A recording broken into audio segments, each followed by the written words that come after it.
dealing with Cornelius and the fact that he and I guess Camille seem to be closer than ever before. We've seen social media pictures where they're doing some naked photo shoots, and we're going to talk a little bit about the fact that Cornelius needs help. Blink twice, bro. Blink twice. And why I'm warning him as a fellow brother about some of the antics we saw from Camille. I'm not saying that, you know, she isn't a great woman in her own right, but there's been some questionable behavior which, for me, would put you on should put you on high alert. And some of the own facial expressions that you expressed throughout the show as well made me concerned in terms of how you actually feel about Camille. And so we're going to talk a little bit about their connection and a little bit about some of the things that have gone on within their relationship. And then we're going to, you know, break it down so you guys can also have a say in the comment section. If you're new to the channel, do me a favor, like it, share, subscribe, click on the bell button for notification of uploads. We appreciate you guys. Stay locked and stay loaded. All right, and for those of you who are returnees, already know what it is. You got the middle rows. You got the middle rows. Stay hydrated because the streets out there, they are hot. All right. So, talking a little bit about, obviously, Cornelius, you know what? We saw earlier on in the show, he looked shocked when Camille said she's going to leave the process with him. He looked shocked. What we've seen throughout the whole season is in his particular confessions, he's consistently said he's not 100% sure, he's not 100% sure, he's not 100% sure. And sir, if you get to the end and she self-eliminates with you and you're still not 100% sure, sir, I think it's time that you look at the situation differently. You regret as well that you didn't have more connections with the ladies. And the reason being is because you allowed yourself to be locked in by this woman. You didn't give yourself any room to maneuver. By not, and this is why I said about boundary regulation, by not regulating the boundaries early enough, what happened is you opened yourself up to being controlled by Camille. And the fact is that Camille's behavior warned off every other woman to come towards you, right? But had you set pace, had you let people know that Camille can't run your head, that Camille can't run things right now in your life, that Camille can't boss you around, that Camille can't warn other chicks off you, had you done that, the other woman would have come towards you. Now you might say, obviously, the woman might not have been that great because they weren't Christian. But I'm like, bro, I thought, you know, that you were definitely going to be waiting to marriage and everything like that, blah, blah, and da-da-da, and this and that. Therefore, that would have been the case, and I can understand. But you're not. You open, which means Camille could have been it, Mummy could have been it, Kerry could have been it. Do you know what I'm saying, right? You could have had different options on the table in that particular regard. In fact, even Courtney could have been one of the options, if you want to call it that, if people are not going to be dedicated to not having sex before marriage. So, you know, my key thing here is that if he's talking, and that's what I said, if he's talking about making sure that, you know, that's the reason why he wanted to stick with Camille, I wouldn't buy it. I'm sorry. What we saw on the show, especially this episode, I'm just like, bro, like, you have shown us that you are under pressure. Your inability to be able to speak at the point in time about how you feel and what's affecting you to her, from what we've seen, it might be editing again, is problematic for me. You've been unable to open your mouth to say those things. And it's because, again, once more, if you don't regulate and learn how to regulate and learn how to exercise your boundaries correctly, of course you'll be in a situation. Of course. Right? And this started weeks ago, not now. I said it again. Serpents become dragons when you leave them to grow. You want to deal with the dragon? I only want to release the dragon. Okay. But you want to deal with a dragon right now. Why? When you could have had a chance to deal with it when it was a serpent. It was dealable then. It's not anymore now. And so with Cornelius, I looked at him on why he was interacting with Camille in this episode, and I said, but it looks like he does not want her to self-eliminate. Right? He said at the very end, he's not too sure about how their journey will end, which means he's not really invested. And you know what I mean? And so for me, Camille talks about, you know, not having seen parts of their relationship and not seen all the angles and not had all the cameras and certain things and some of the conversations they had. Listen, I get it. You're right. There have been conversations that we're not going to see. But the truth of the matter is we saw enough to know that relationship shouldn't go on. Simple. How you spoke to him about going across the table from when they were at the ranch, you know, how you behaved about I'll F people up. If they vote Cornelius off, possessive much. Cornelius, you see, and what's frustrating here is brothers will defend these women that shouldn't be defended, shouldn't be covered. right? You covering for Camille's bad behavior, just like Naeem is covering for Zadi's bad behavior. That ain't the people you cover for. We should be covering our black women who deserve to be covered. What I mean by that is, if it's a mistake, yeah, I get that, fair enough. Or the fact that maybe they have been unduly and unfairly attacked. That's where we step in. Why are we being black men protecting women that are doing bad things? Really bad things, aggressive, almost to the verge of abusive things. Why is it that one that we want to defend?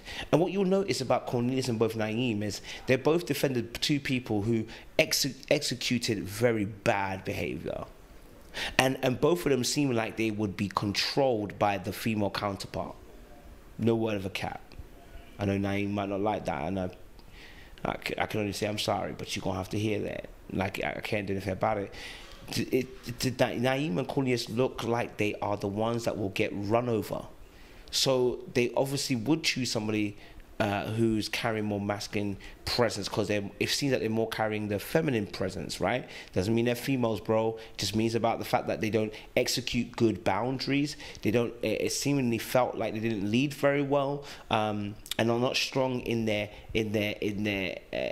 thoughts and in their processes. You know, okay. And that's just my personal thinking. I'm not saying that it's a whole truth, but I gotta say that. And that's why Naeem and Cornelius ended up coming out publicly to defend two women who are super aggressive and more than likely controlling, who will tell these men to defend them without actually really saying it. Now, I'm sure if I ask Zadia, I'm sure if I ask Camille, they'll both say I never told him to defend us. But you were expecting it, though. And Naeem did it by covering. And then we saw on social media too, Cornelius did it by covering. Right? So these guys are covering these ladies, especially Cornelius as well, covering Camille, knowing that he's not even fully invested. And then we see these naked photos on our social media of Camille and Cornelius, and I'm looking at them going, what's going on? What is going on, Cornelius? What are you doing?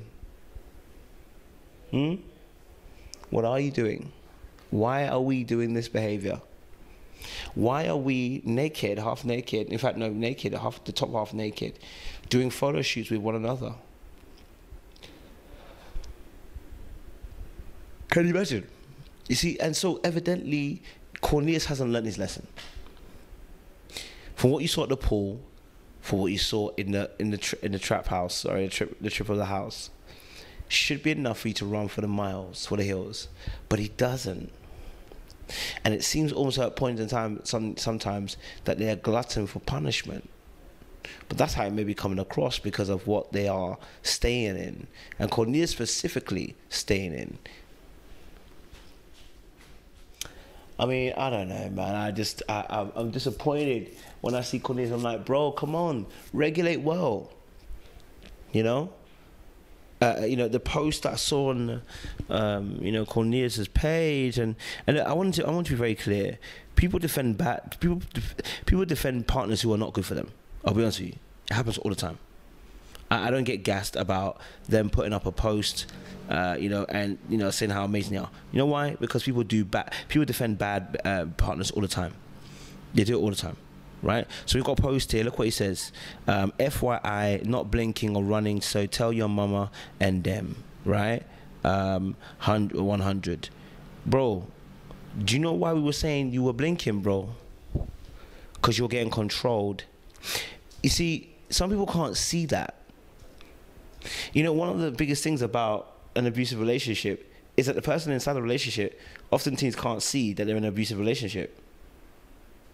So you telling us that you're making a joke about the blinking thing doesn't make it any less apparent that you were in a relationship with where it seemed parasitical, right? Doesn't make it any less than that, right? And then for me it's just I need him to behave, to open his eyes, yeah. So Camille's put up a post here. Story time. Growing up, I watched my mum bust her tail as a single mother. After my father passed, she provided a beautiful life for my brothers and me. I never wanted for anything. My mum has always been a leader, so quite naturally I developed those same traits. From putting on full-scale productions to leading my classroom, mentoring educators, to managing academic programs, to directing and heading up school programs, I felt comfortable in leadership positions because life had prepared me for the various roles. Oftentimes that takes charge. Personality would leak into personal life, my relationships. In my adult life, I had no choice but to depend on me and made sure I did what I needed to do to create a comfortable life. In relationships, my partners would reluctantly allow me to lead rather than hear my mouth. Well, we haven't stopped hearing her mouth. Listen, I'm not beefing her. I want you to understand nothing has changed, Camille. That same behavior you're talking about has been shown on the show, which means we haven't changed.